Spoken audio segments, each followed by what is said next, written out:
Ayan mga lods, simple lang natin yung ating gagawin mga lods. Ayan, inibabaw ko sa kanin mga lods. No? Ayan, isa din yan mga lods para makaminus tayo sa ating consume ng gas mga lods. No? Ayan, at inibabaw natin sa kanin para pagluto ng kanin.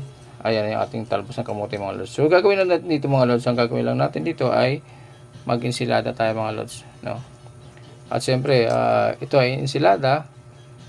At meron tayong partner dito mga lods na piniritong isda. So yan ang gagawin natin mga lods. So isang ensalada at saka pritong isda mga lods. So yan ang gagawin natin mga lods. Yan, simple lamang gagawin natin mga lods. Lutong bahay lamang ito. So yan mga lods. Oh. Okay. Ayan yung ating kanin. Ayan. May kulay na rin yung kanin natin mga lods. Kasi nga, nilagyan natin ng talbos ng kamote. Ayan. Para-paraan lang yung mga lods, no? Para makasave tayo sa ating pang-araw-araw na konsumo. Ayan. Pero luto na yung kanin natin mga lods. Ayan. Kaya luto na yung kanin natin. Ayan. Ligay natin yung talbos ng kamote natin. So, ayan mga lods, no? Gawin na natin mga lods.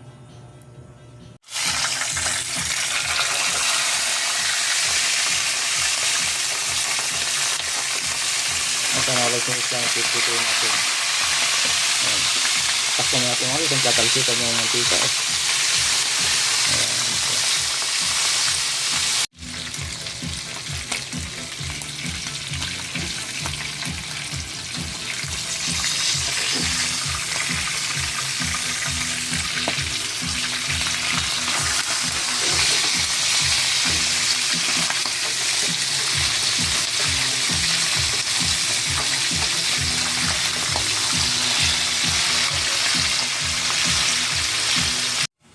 Mga lods, ito na yung talbos natin mga lods. No? Lagyan natin konting suka mga lods. Ayan. At lagyan natin konting asin mga lods. Ayan, konting mikos-mikos lang. Lagyan natin ng sili mga lods.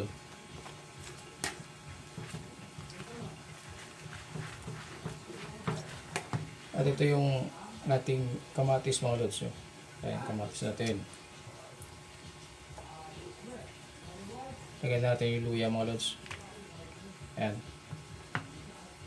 At yung ating sibuyas. Ayan mga lods. Kasi mikos-mikos lang natin. Ayan.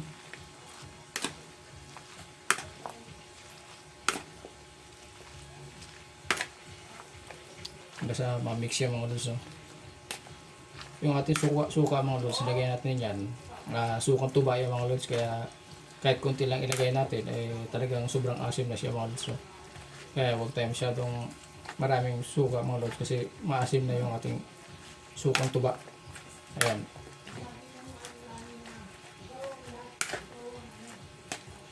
Ayan mga lods. Itong ipapartner natin mga lods sa ating pinrito na isda, yung ating ensiladang talbos ng kamote. So ayan mga lods, no?